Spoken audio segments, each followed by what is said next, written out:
حسین و جمیل اور خوبصورت عورتوں نے ہمیشہ گدوں سے ہی عشق کیا ہے۔ دنیا کی سب سے بور چیز شریف عورت ہے۔ مرد کو عورت کی کشش کا دیوانہ بنایا گیا ہے، اسی طرح عورت کو پرکشش بنانے کے لیے قدرت نے اس میں ادائیں دلبرانہ بھر دی۔ جب تک عورت نہ چاہے مرد اسے پسند نہیں آ سکتا۔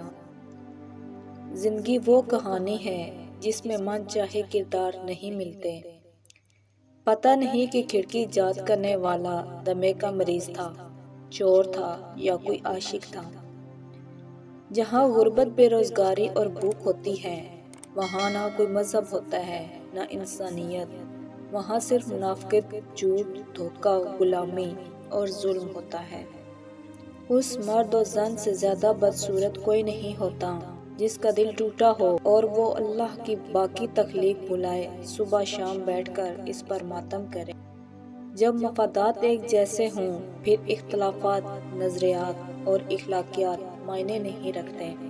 اگر آپ کسی کی مدد کرتے ہیں اور بدلے میں اس سے کچھ توقعات رکھتے ہیں تو آپ نیکی نہیں بلکہ بزنس کر رہے ہیں۔ خوش ہونے اور خوش رہنے کے لیے آسائشوں کی ضرورت نہیں ہوتی۔ دو چیزوں کی وجہ سے عورت اپنے مرد کو چھوڑ کر غیر محرم کو خوش کرنے لگتی ہے۔